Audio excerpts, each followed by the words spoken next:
회사에서 억울한 누명을 쓰고 퇴직한 후 친구의 소개로 회장님 전속 운전기사를 맡게 되었습니다. 그러던 어느 날 아들 기일이라 하루 휴가를 부탁드리자 회장님께서 조용히 물으셨습니다. 저는 조심스럽게 아들의 나이와 이름을 말씀드렸습니다. 그러자 회장님께서는 갑자기 차를 세우라고 하시더니 조용히 고개를 숙이시고는 오열을 터뜨리셨습니다. 회장님께 말씀드린 먼저 간 제 아들은 15살이었습니다. 제 아들이었지만 볼 때마다 대견하다고 느끼는 밝고 따뜻한 아이였어요.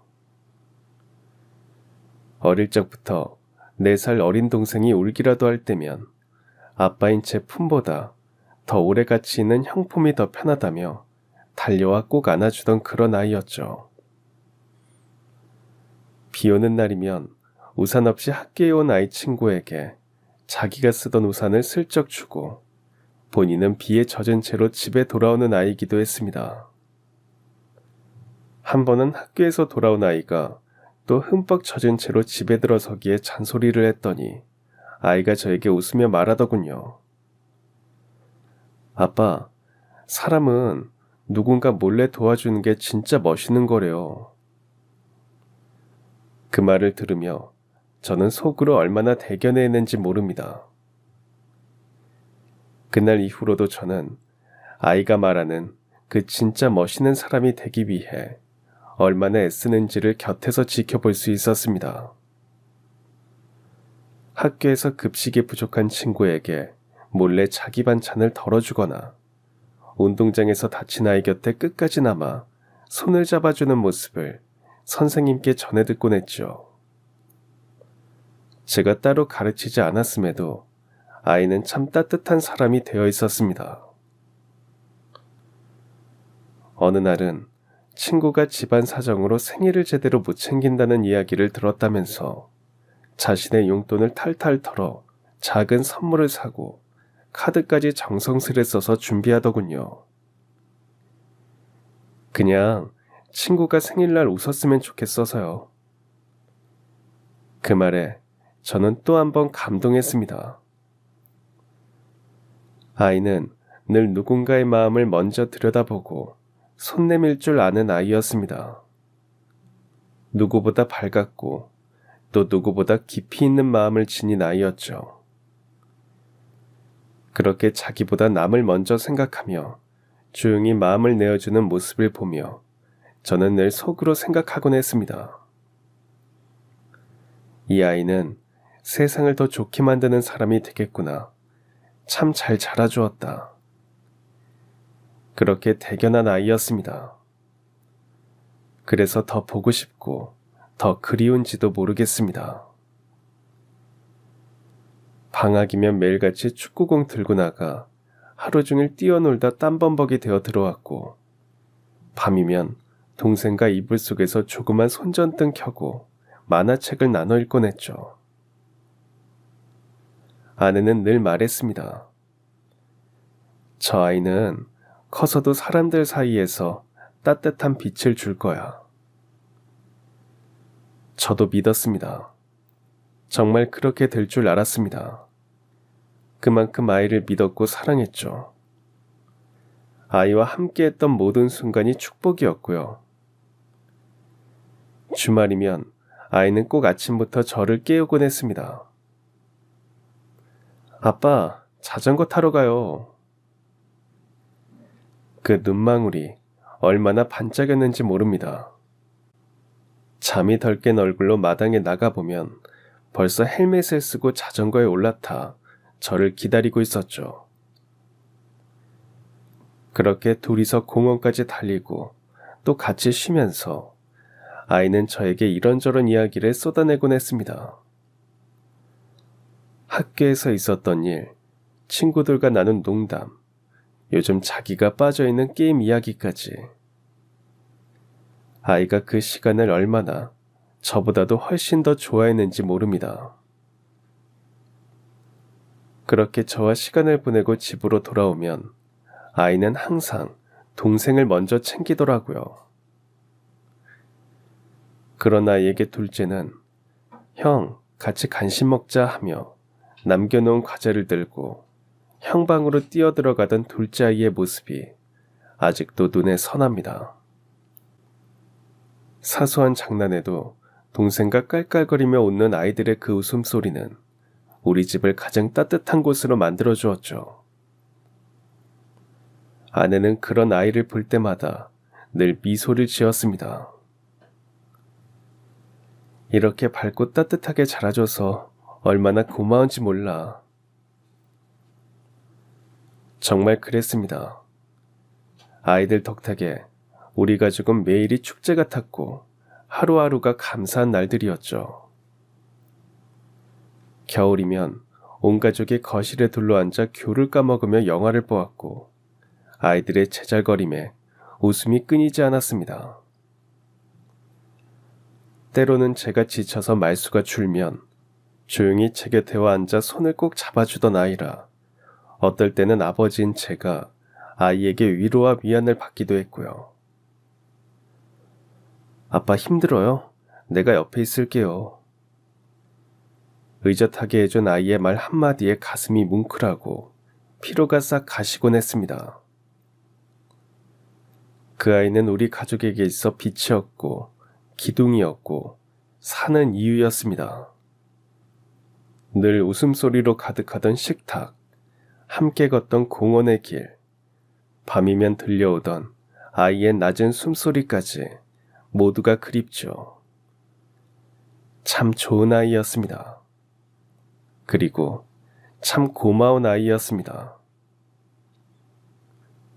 하지만 그 아이는 수학여행을 떠난 날, 유난히 환하게 웃으며 손을 흔들던 아이는 그날 저녁 이후 다시 집으로 돌아오지 못했습니다. 몇 해 전 수학여행을 떠난 아들을 사고로 잃었거든요. 아직도 잊을 수가 없습니다. 버스 전복 사고였죠. 그날도 평범한 하루일 줄 알았습니다. 아침부터 날이 흐려 하늘이 어둑하긴 했지만 일찍부터 부산스럽고 시끌벅적했죠. 수학여행을 떠나는 큰아이는 아침 일찍 일어나 들뜬 목소리로 좋아하는 옷을 꺼내 입고 평소보다 더 정성껏 가방을 챙기고 있었거든요.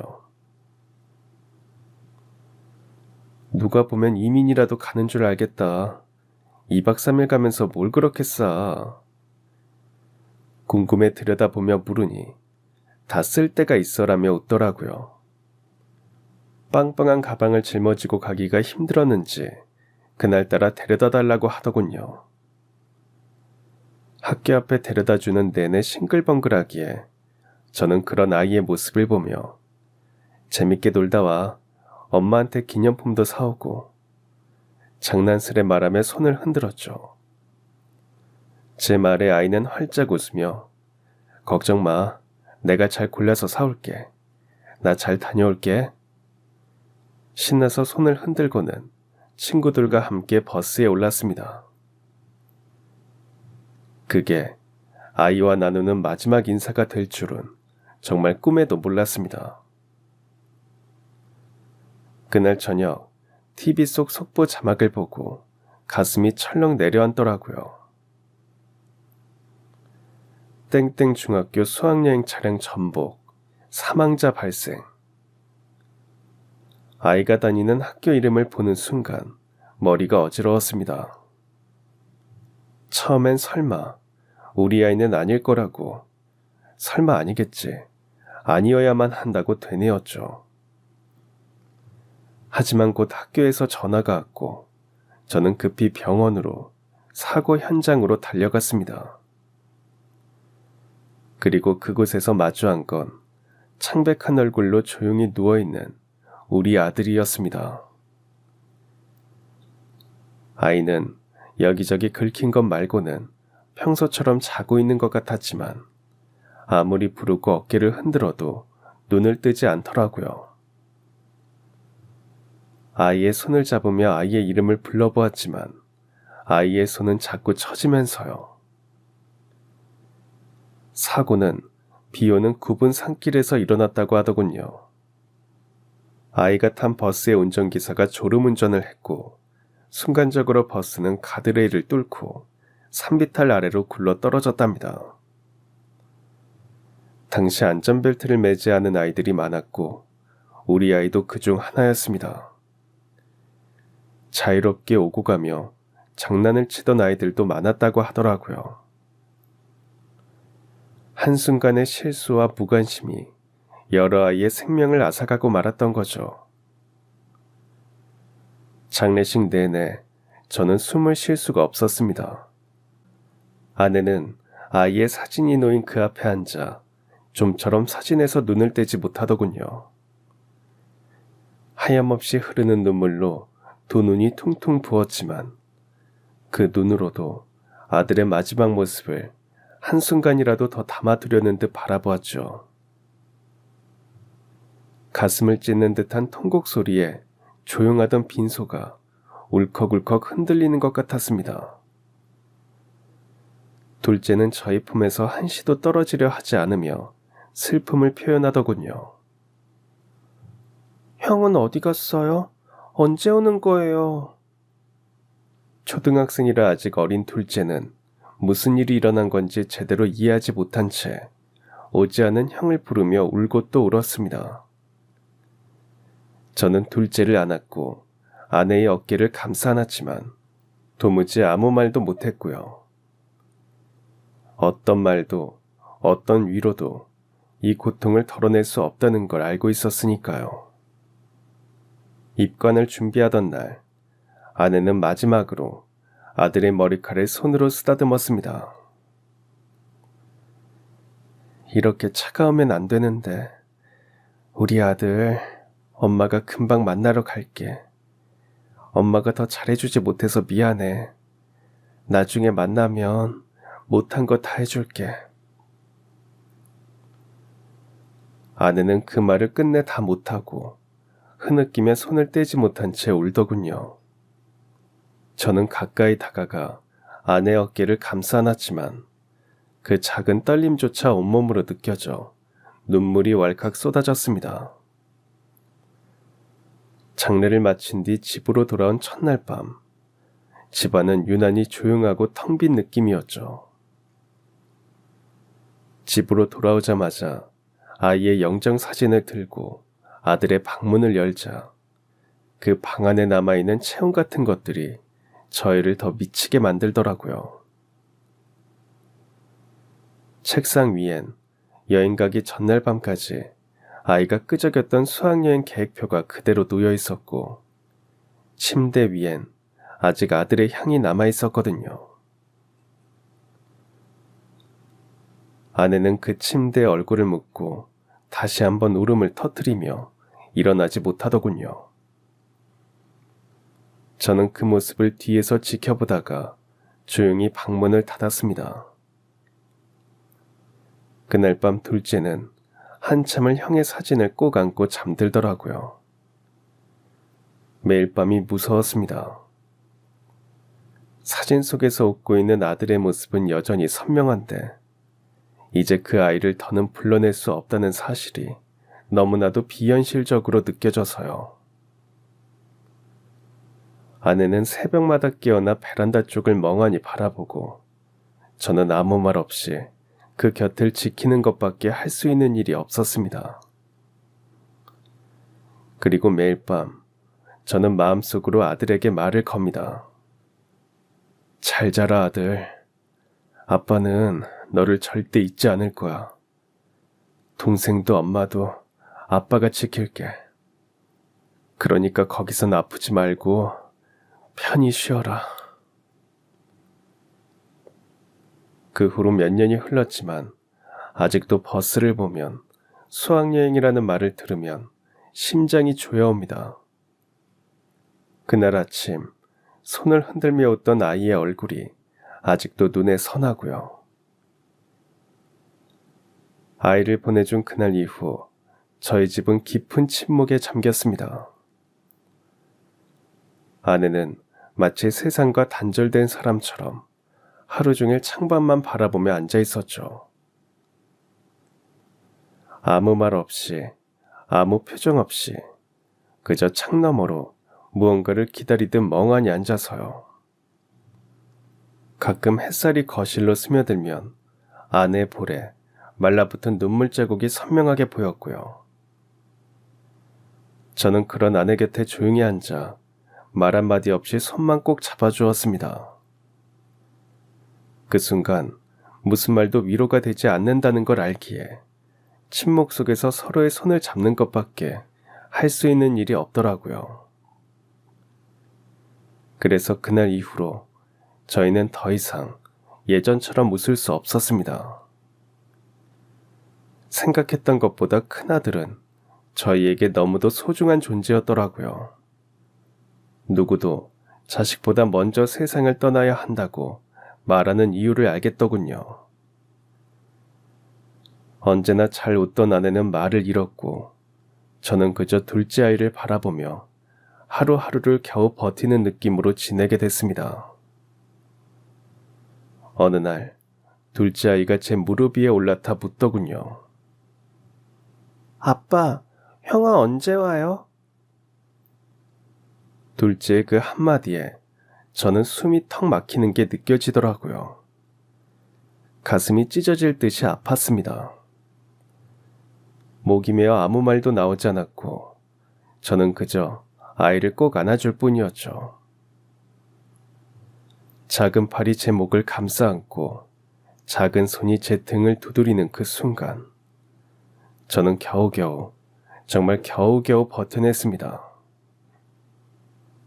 눈물이 쏟아질까봐 고개를 돌렸고 혹시나 아이 얼굴에서 큰아이의 모습을 또렷하게 떠올릴까 두려워 눈을 질끈 감으면서요. 밤이 되면 저희는 각자의 방에서 불을 끄고 조용히 울었습니다. 서로의 흐느낌을 들으며 그래도 우리가 아직 살아있음을, 그리고 서로 곁에 있다는 사실을 확인했던 것 같습니다. 시간은 멈춘 듯 흘러갔고 둘째 아이의 질문은 점점 줄어들더라고요. 그러다 어느 날 아내가 제 손을 가만히 잡더군요. 그 손끝에서 저는 처음으로 다시 살아야겠다는 마음을 조금 느낄 수 있었습니다. 사랑하는 이를 잃은 후에도 남은 가족을 위해 사람은 어떻게든 살아가더라고요. 슬픔을 견디고 기억을 안고 가슴이 무너져도 미소를 짓는 순간이 생기더군요. 그렇게 저희는 매일을 오늘도 또 버티자는 생각으로 지냈습니다. 그리고 그래도 남은 가족이 살아야 하니까 묵묵히 회사를 다녔고요. 하지만 인생이 늘 정직하진 않더군요. 어느 날 회사에서 억울한 누명을 뒤집어 쓰고 해고당했거든요. 억장이 무너졌죠. 당장 가족을 어떻게 먹여 살려야 하나 앞이 캄캄했습니다. 저는 정말 너무 억울한 상황이었기에 더 정신이 없더군요. 아무리 아니라고 항변해 보았지만 아무도 제 말을 들어주지 않았거든요. 며칠 전부터 팀장이 저를 따로 부르기 시작했어요. 회의가 끝난 뒤 커피를 마시다 말고 엘리베이터 앞에서 복도 끝에서 뭔가 꺼낼 말이 있는 눈치였죠. 처음엔 대수롭지 않게 넘겼습니다. 딱히 큰 이야기는 없었고 평소와 같이 업무 관련 피드백이거나 안부 정도여서요. 그러던 어느 날 인사팀에서 호출이 왔습니다. 호출에 응하기 위해 들어선 회의실 문을 열자마자 싸늘한 분위기가 감돌았고 앞에는 팀장과 인사과장이 나란히 앉아 있었어요. 인사과장은 저에게 계약 관련 문서를 내밀면서 말하더군요. 회사 중요 문건이 외부로 유출된 정황이 있습니다. 내부 감사 결과 기록 로그상 땡땡 과장님 계정에 사용된 흔적이 확인됐습니다. 순간 머리가 하얘졌어요. 노트북에서도 회사에서 지정해준 보안 프로그램을 깔아 그대로 사용하고 있었고, 외부 저장도 안 되도록 설정돼 있었기에 제자리에서만 사용하게 되어 있었으니까요. 제 계정을 누가 사용했는지도 전혀 알 수 없는 상태였거든요. 아이 장래 문제로 자리를 비우며 팀원들에게 노트북 비밀번호는 공유된 상태였기에 더욱 제가 했다는 정황은 없었고, 저는 그런 문건이 있다는 것조차 몰랐어요. 그런데도 제 계정이 사용되었다는 이유만으로 제가 했다고 하니 억울했죠. 그래서 상황에 대해 설명하고 저의 억울함을 어필하며 아니라고 했습니다. 그런 문서는 본 적도 없고 모른다고 대답하자 팀장은 마치 기다렸다는 듯 유감입니다. 고의든 실수든 결과는 중대합니다. 라고 말하더군요. 그리고 그날로 저는 해고 조치를 당하며 짐을 싸야 했습니다. 정말 억울했기에 아닌 부분에 대해 다시 한번 호소하며 이의를 제기했죠. 하지만 제 말을 들어주려는 사람은 아무도 없었어요. 회사에서는 마치 앵무새처럼 사실관계는 나중에 밝혀질 수도 있지만 신뢰의 문제라는 말을 반복하며 선을 긋고 이야기할 뿐이었고요. 영문도 모른 채 모든 짐을 가지고 쫓겨나듯 회사에서 나오게 되었던 거죠. 그날 밤 집에 돌아가 아내에게 말하지 못하고 혼자 거실에 한참 앉아 있었어요. 둘째 아이는 방에서 숙제를 하고 있었는데 아내는 그런 제가 이상했는지 부엌에서 설거지를 하다 조용히 제 옆에 앉아 묻더라고요. 무슨 일 있었어요? 그 말 한마디에 참았던 눈물이 왈칵 쏟아졌습니다. 아내의 물음에 어렵게 입을 열었고 끝까지 들은 아내는 제 손을 잡고 말하더군요. 우리 같이 버티자. 당신 혼자가 아니잖아. 우리 셋이잖아. 그날 밤 또 한 번 꺼질 듯한 마음을 아내가 잡아주더라고요. 하지만 현실은 냉정했죠. 통장에 찍힌 잔액은 점점 줄어들고 건강보험료조차 버거울 판이었으니까요. 그렇게 우리 집은 조용히 무너져가고 있었습니다. 겉으로는 평온해 보였지만 식탁에 놓인 밥 한 공기, 전기세 고지서, 심지어 아침에 울리는 알람 소리까지도 부담으로 느껴지는 날들이 이어졌죠.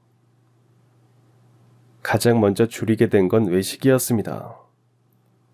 매주 토요일마다 가던 국밥집, 아들이 좋아하던 돈가스 집도 지나치기만 했죠. 매일 집에서 밥을 해먹으며 냉장고 안도 텅텅 비더라고요. 아내는 냉장고에 남아있는 재료를 끄집어내어 묵은 김치에 물만 부어 끓인 김칫국, 달걀 하나를 나눠 넣은 계란말이로 식탁을 채웠습니다. 아들은 말없이 밥을 먹고는 이거 진짜 맛있어요 하고 웃으며 말하더군요. 그 한마디에 아내는 아이를 바라보며 웃었지만 그 눈가가 살짝 젖어 있더라고요. 저는 새벽마다 일찍 일어나 구인 사이트를 뒤졌습니다. 경력이 있어도 나이 40이 훌쩍 넘은 중년 남성에게 돌아오는 연락은 없었고요. 겨우 면접이라도 잡히면 깨끗하게 다려놓은 셔츠에 구두를 신고 나갔다 왔지만 채용은 어렵다는 말만 반복해서 듣고 돌아왔죠. 아무래도 10년 넘게 다닌 회사에서의 퇴사 이유가 발목을 잡더라고요. 집에 돌아오면 아내는 아무 말도 못하는 저를 보며 말없이 제 외투를 받아 걸고 아들은 아빠 오늘은 어땠어요? 하고 물었습니다. 그 물음에 웃으며 조금만 더 기다려보자라고 대답하곤 했지만 속으로는 자존심이 무너져 내렸어요. 결국 결혼 후 일을 그만뒀던 아내도 일을 시작하더라고요. 근처 반찬 가게에서 오전 아르바이트를 하며 손에 물을 묻히기 시작했죠. 손등이 트고 종종 어깨를 움켜잡으며 들어오는 날이면 저는 괜히 마루를 쓸고 있거나 설거지를 하며 눈을 피했습니다. 그러던 어느 날 저녁을 먹던 중 아들이 조심스럽게 말했어요. 아빠, 나 학원 안 다녀도 돼요. 나 유튜브 보고 공부 잘할 수 있어. 그 말에 젓가락을 멈췄습니다. 저는 자존심을 부리며 괜찮다고 말했지만 그날 밤 아내와 둘이 조용히 얘기했죠. 그래도 애 교육은 어떻게든 지켜야지. 나도 그렇게 생각해. 근데 우선은 지금 우리가 살아야 하니까. 아내는 이불 속에서 그렇게 속삭였습니다. 아내 그 말에 더 이상 아무것도 하지 않고 있기란 힘들어졌습니다. 그래서 그 다음 날부터 아내가 일하는 반찬 가게에서 오토바이 배달 일을 시작했죠. 늦은 시간까지 남아 반찬 배달을 맡게 되었고 옆 가게엔 치킨 가게 일까지 하면서 배달통에 치킨을 싣고 비 오는 밤 좁은 골목을 누비게 되었습니다. 괜찮아. 지금만 버티면 된다라는 말만 되뇌며 어떻게든 이겨내보려고 했죠. 가끔은 나를 해고한 회사 건물 앞을 지나가게 될 때도 있었습니다. 그럴 때면 복잡한 감정이 치밀어 올랐지만 뒤를 돌아볼 수 없었어요. 왜냐하면 지금은 나만이 아니라 나를 믿고 따라와주는 가족이 있었으니까요.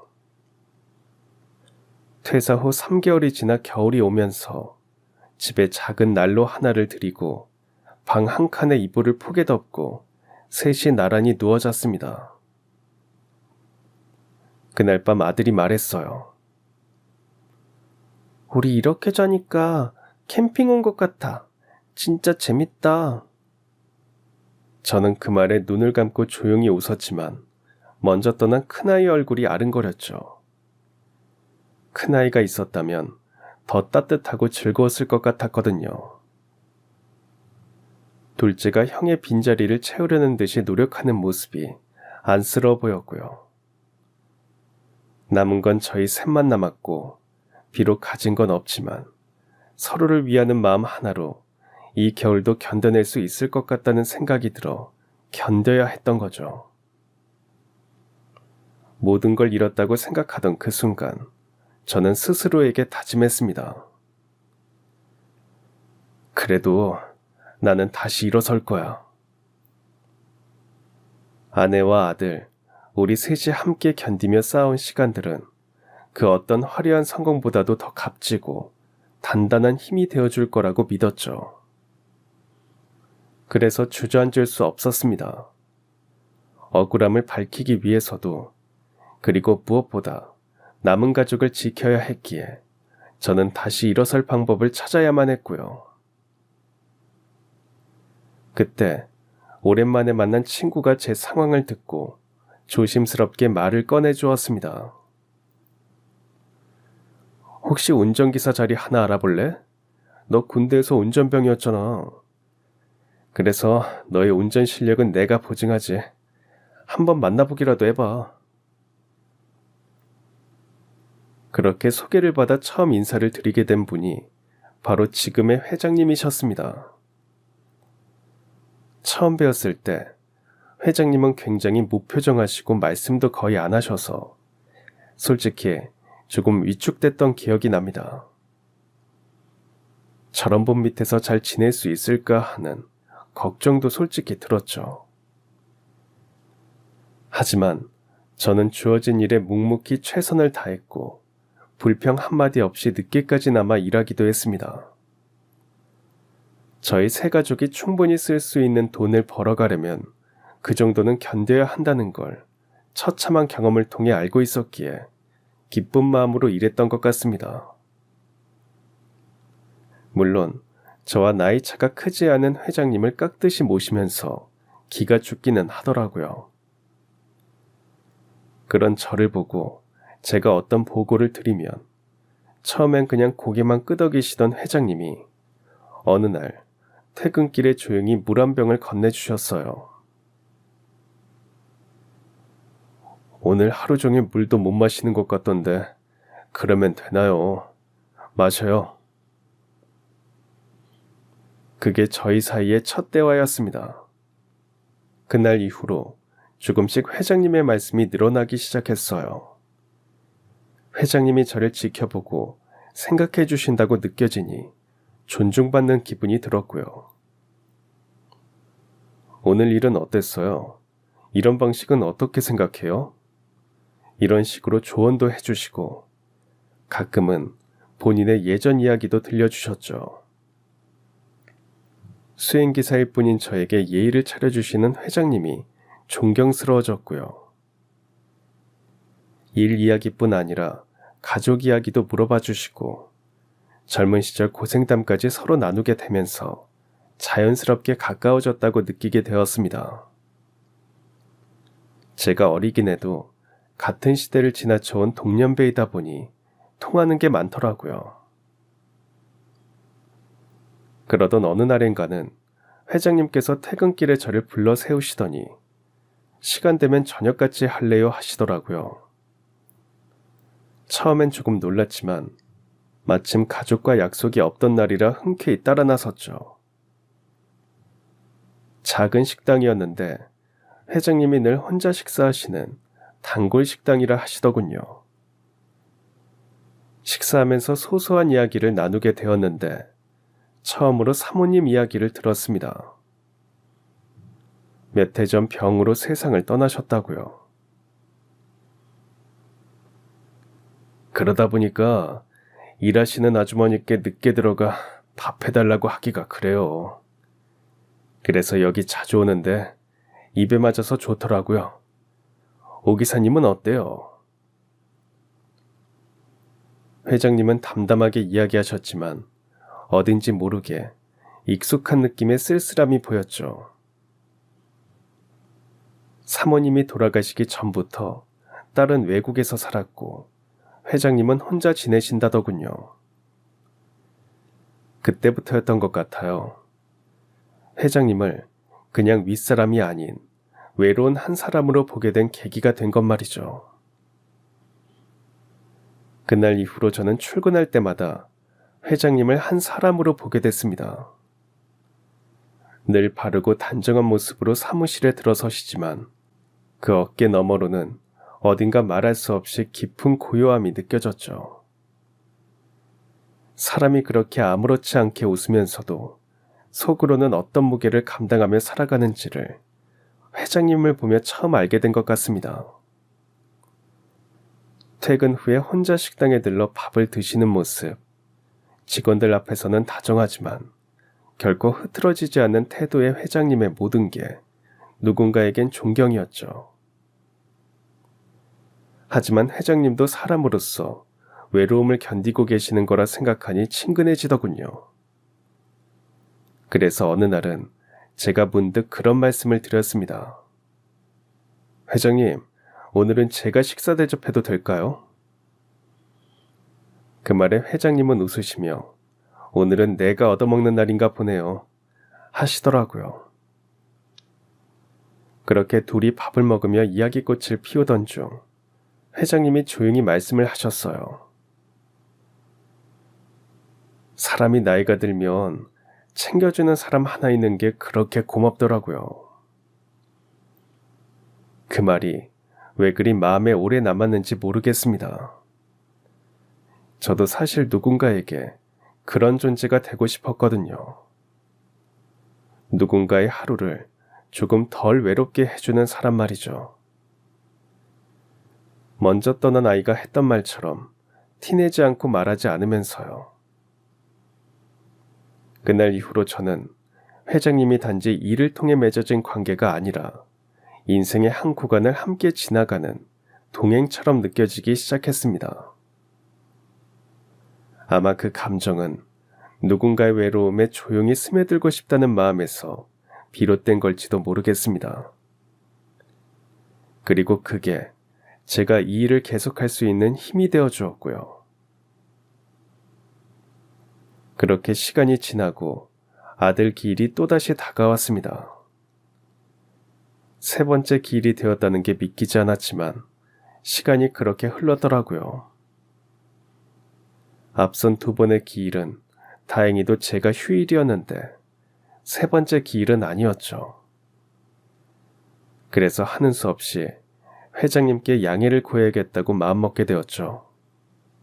아들과 형을 잃은 아내와 둘째 옆에 그날만은 제가 함께 해주고 싶었어요. 회장님을 아침에 회사로 모셔다 드리며 조심스럽게 말을 꺼냈습니다.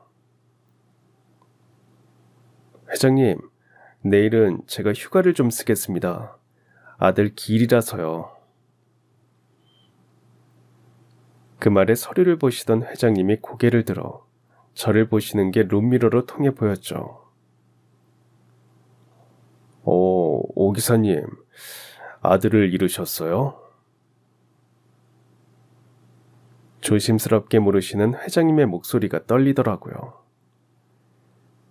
네, 이번이 세 번째 기일인데 그동안은 휴일이라 괜찮았거든요. 그런데 이번엔 아니라 불가피하게 이렇게 말씀을 드리게 됐습니다. 회장님은 아들 몇 살에 죽었나요? 라고 여전히 조심스러운 목소리로 물으셨죠. 15이요. 수학여행 버스 사고로. 제 말이 끝나기도 전에 회장님은 차를 세우라고 소리치시더군요.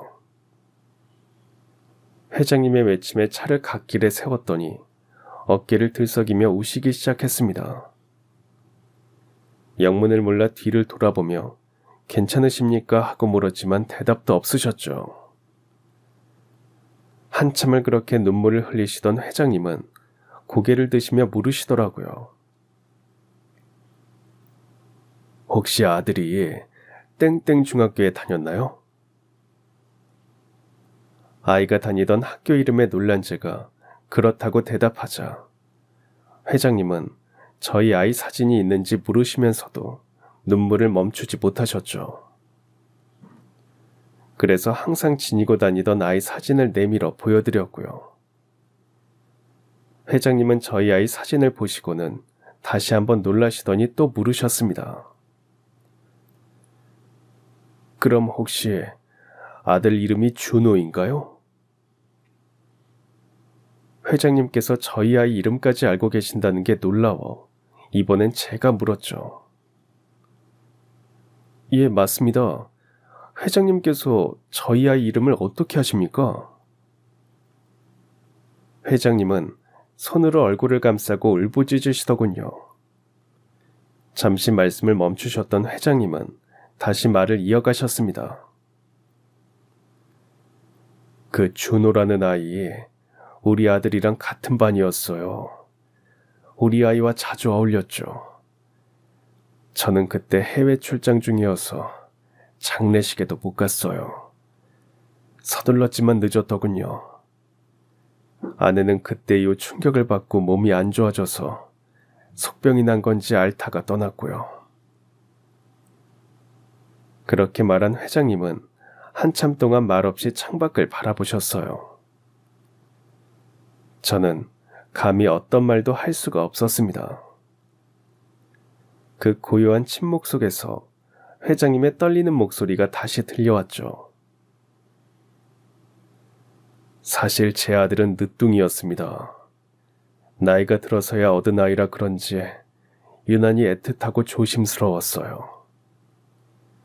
어릴 때부터 혼자 있는 시간이 많았는데 중학교 들어가고 나서 처음으로 아빠, 나 친구 생겼어 하면서 반짝이던 눈빛으로 얘기하던 게 아직도 생생합니다. 저도 모르게 눈시울이 뜨거워졌습니다. 그 아이가 말했던 그 친구가 바로 제 아들 준호였던 거죠. 준호라고 했습니다. 준호란 친구가 너무 좋다고. 자기를 먼저 챙겨주고 웃으면서 말 걸어줬다고 하더군요. 어디 가서든 먼저 손 내밀어주는 그런 친구는 처음이라고요. 저한테 아빠, 나도 준호처럼 되고 싶어라고 말했어요. 그래서 제가 속으로 얼마나 고마웠는지, 얼마나 기특했는지 모릅니다. 그런 친구라 집으로 초대해 식사 자리도 갖고 종종 함께 만나기도 했어요. 준호의 얼굴을 알게 된 건 그래서였죠. 예의 바르고 좋은 아이더라고요. 저는 바빴고 누나는 멀리 사니 저희 아이가 준호에게 많이 의지했어요.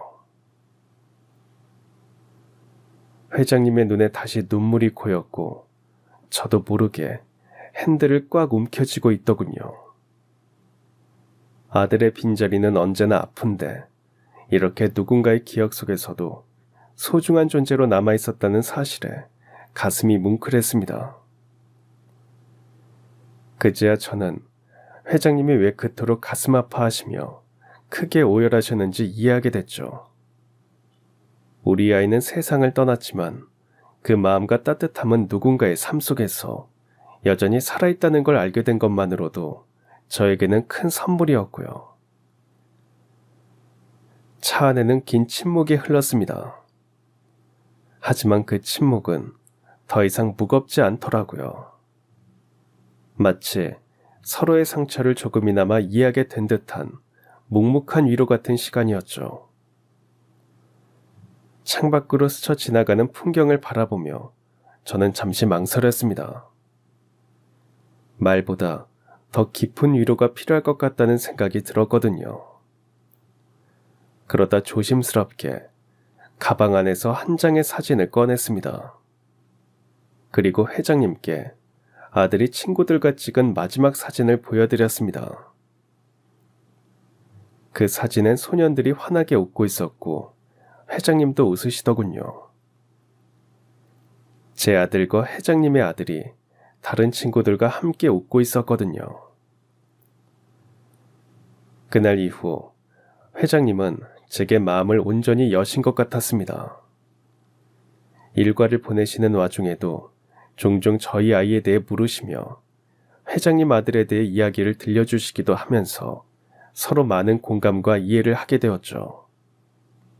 같은 아픔을 겪은 사람한텐 왠지 말 안 해도 통하는 게 있네요. 그러다 전에 다니던 회사를 그만두게 된 사연도 이야기하게 되었습니다. 아이를 잃고 정말 힘들었어요. 경제적인 부분이 힘든 건 그래도 견디겠더라고요. 가족들에게 미안하기는 해도 고맙게도 저를 이해하고 견뎌줬거든요. 그런데 10년 넘게 다녔던 회사에서 억울하게 오명을 쓰고 정확한 이유도 모른 채 퇴사를 당하고 나니 심적으로 많이 지치고 괴롭더라고요. 아이도 더 그리웠죠. 저희 아이가 힘이 되는 말도 많이 해주고 그랬거든요. 생각해보면 미안하죠. 어린아이가 부모에게 그렇게 의젓하게 하는 게 좋기만 했으니까요. 조금 더 어리광 부리고 덜 의젓해도 됐는데 말이에요. 물끄러미 저를 바라보던 회장님은 이내 조용히 입을 여셨습니다. 자료 유출이라. 오 기사님이 그럴 사람으로 보이진 않는데요. 저는 대답 대신 고개만 숙였습니다. 억울하다는 말조차 입 밖에 꺼내기 어려울 만큼 마음이 지쳐 있었으니까요. 회장님은 손가락을 가만히 두드리더니 조그만 수첩을 꺼내셨습니다. 구체적으로 언제 어떤 식으로 일이 벌어졌는지 말해보실래요? 저는 침을 한번 삼키고는 그날 있었던 일들을 하나하나 떠올리며 말씀드렸습니다. 회사 서버에 이상 징후가 있었던 시점, 누가 먼저 저를 지목했는지, 그리고 변명조차 못해보고 인사팀에 끌려가 하루아침에 짐을 싸야 했던 순간까지. 회장님은 중간중간 고개를 끄덕이며 수첩에 무언가를 메모하셨습니다.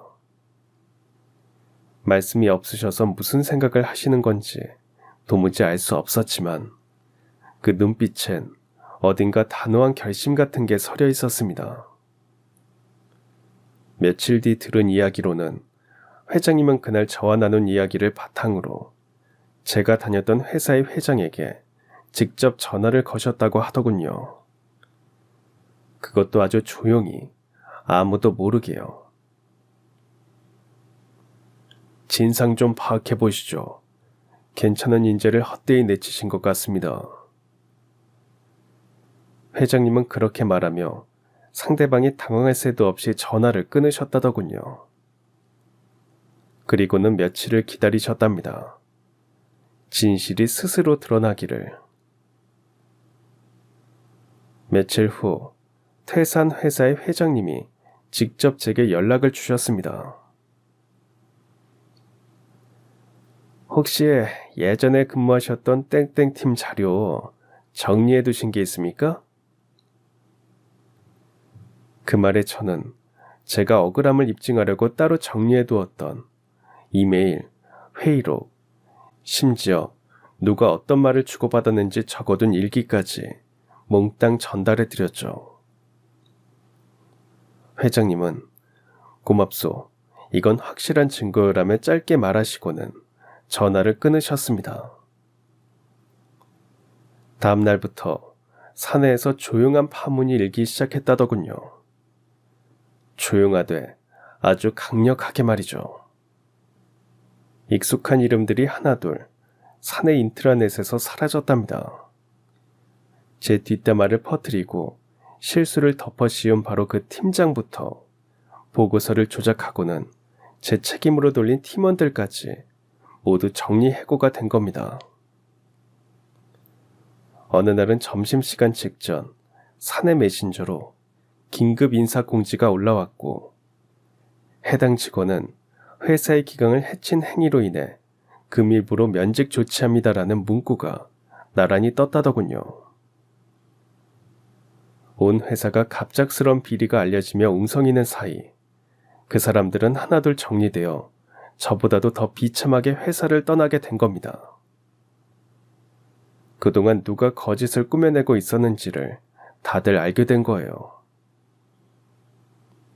며칠이 지나고 저는 예전 회사 동료로부터 전화를 받았습니다. 너 요즘 뉴스 봤어? 우리 회사 난리 났다니까. 너 얘기도 돌고 있어. 그 말에 순간 가슴이 철렁했지만 이내 이어진 말에 웃음이 터졌습니다. 다들 네가 진짜 피해자였다는 거 알게 됐어.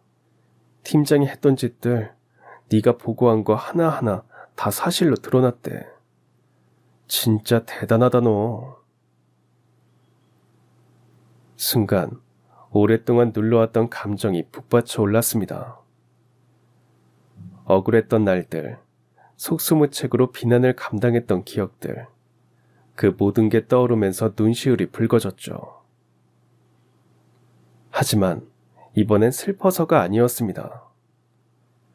처음으로 억울함이 풀렸다는 안도감, 그리고 통쾌함 때문이었습니다. 그날 저녁 예전 회사의 회장님으로부터 또 한 통의 전화가 걸려오더군요. 이번에야말로 진짜 사과를 드리고 싶소. 당신 같은 인재를 몰라본 건 우리의 큰 실수요. 부디 다시 우리와 함께할 수는 없겠소? 저는 잠시 고민하다 정중히 사양했습니다. 전 이제 제 가치를 제대로 알아봐주는 곳에서 새 출발을 하고 싶습니다. 전화를 끊고 창밖을 내다보았는데 세상이 달라 보이더군요. 봄 햇살이 참 따뜻하더라고요. 그 순간만큼은 세상이 저에게 말해주는 것 같았어요. 이제 됐다고. 당신은 잘못한 게 없었다고. 그리고 그날 밤 오랜만에 편히 잠들 수 있었습니다. 억울함이 눈처럼 녹아내리고 마음속엔 고요와 평온만이 남았죠. 마치 그 모든 시간이 결국 저를 더 단단하게 만들어준 선물처럼 느껴지더라고요. 저에게 누가 누명을 씌우고 억울하게 잘린 진짜 이유를 알아내주신 회장님은 이후 제 월급을 3배로 올려주시며 말씀하셨습니다. 앞으로 오 기사님만 믿을게요. 어디 가서 오 기사님 같은 분을 만나겠어요. 준호처럼 훌륭한 아들을 키운 분이라면 누구보다 믿을 수 있어요. 내가 가진 게 많아도 오 기사님 같은 사람은 다시 못 구해요. 앞으로 수행기사 일 말고도 더 많은 일들을 해주실 수 있을까요? 그 말에 저는 그만 눈물이 났습니다. 그리고 잠시 말문이 막혀 아무 말도 못하고 있었죠. 그동안 쌓였던 오해, 상처, 외면받았던 시간들이 파노라마처럼 스쳐 지나갔거든요. 회장님의 진심 어린 말 한마디에 그 모든 고생이 헛되지 않았음을 느꼈습니다. 감사합니다. 정말 감사합니다, 회장님. 목이 메어 그 말밖에 할 수 없었습니다. 다음날 예전 동료들이 하나둘 연락을 하더니 그땐 정말 미안했어요. 오 과장님 말이 맞았는데 우린 왜 그걸 못 알아봤을까요? 진심이 묻어나는 사과가 이어졌고 저는 고개를 끄덕이며 그들에게 연락해줘서 고맙다고 말하며 사과를 받아들여 주었습니다. 그 순간 깨달았습니다. 용서는 나를 위한 것이기도 하다는 걸 말이죠. 그리고 며칠이 지난 후 저는 새로운 직함을 받았습니다. 회장실 특임 담당 과장. 예전처럼 운전석에만 앉아있는 것이 아니라 회장님을 모시고 중요한 회의에도 함께하고 회장님의 대외 업무까지 조율하며 실무 전반을 관리하는 역할이었습니다.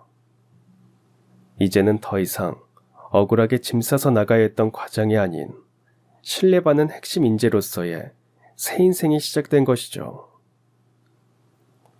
퇴근길, 복잡한 생각을 안고 걸어가던 중 하늘을 올려다보았습니다. 지나온 모든 시간들이 결국 여기로 나를 데려와 줬구나 싶은 마음이 들더라고요. 어쩌면 하늘에서 우리 큰아들이 저를 보고 엄지를 들어 올려줄 것 같기도 하고요. 그러는 순간 주머니 속에서 진동이 울리더군요. 아내에게서 온 메시지더라고요. 오늘 늦지 않게 와요. 민우가 아빠 기다리고 있어요. 저는 핸드폰을 바라보다가 잠시 눈을 감았습니다. 그리고 가슴속 깊이 담아뒀던 이름을 조용히 불러보았습니다. 준호야, 아빠 잘하고 있지? 준호 덕분에 아빠가 해낸 것 같아.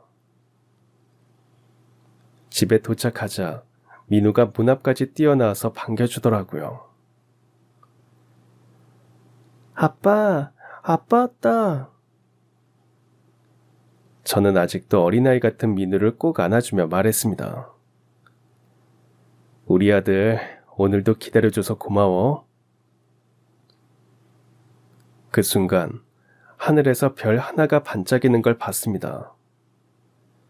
어쩌면 준호도 그 별이 되어 우릴 지켜보고 있었는지도 모르겠습니다. 그리고 저는 마음속으로 약속했습니다. 다시는 내가 사랑하는 사람들을 지키는 일을 망설이지 않겠다고 말이죠. 지금도 저는 회장님을 정성껏 모시고 있습니다. 가끔은 함께 아들들 이야기를 하며 술 한잔 기울이기도 하고요. 우리의 인연이 하늘에 있는 두 아들이 만들어준 선물이라 믿고 있거든요. 그러다가 문득 지나온 날들을 떠올리며 생각합니다. 그 모든 순간이 있었기에 나는 지금 이렇게 누군가의 아빠로, 누군가의 남편으로, 그리고 누군가에게 꼭 필요한 사람으로 살아갈 수 있었다고요. 밤이 깊어가면 거실 소파에 앉아 민우의 숨고른 잠소리를 들으며 조용히 하늘을 올려다봅니다. 그 하늘 어딘가에서 여전히 장난꾸러기 웃음을 지으며 우리 아빠 최고라고 외치는 준호의 목소리가 들리는 듯한 착각에 잠시 미소 짓습니다. 그리고 그렇게 하루를 마무리합니다. 지금 이 하루가 또 하나의 지켜낸 시간이었기를 바라면서요. 내일도 사랑하는 사람들을 위해 조금 더 따뜻한 사람이 되기로 다짐하며 말이죠. 여러분도 누군가에게 따뜻한 온기가 되는 사람이 되시길 바랍니다. 그 따스한 온기는 언제 어디서나 사랑하는 사람들을 지켜주더라고요. 사랑의 힘은 참 큰 것 같습니다. 그렇죠? 그럼 지금까지 사연 들어주셔서 감사합니다. 사연이 재밌으셨다면 구독과 좋아요 부탁드려요. 감사합니다. 안녕히 계세요.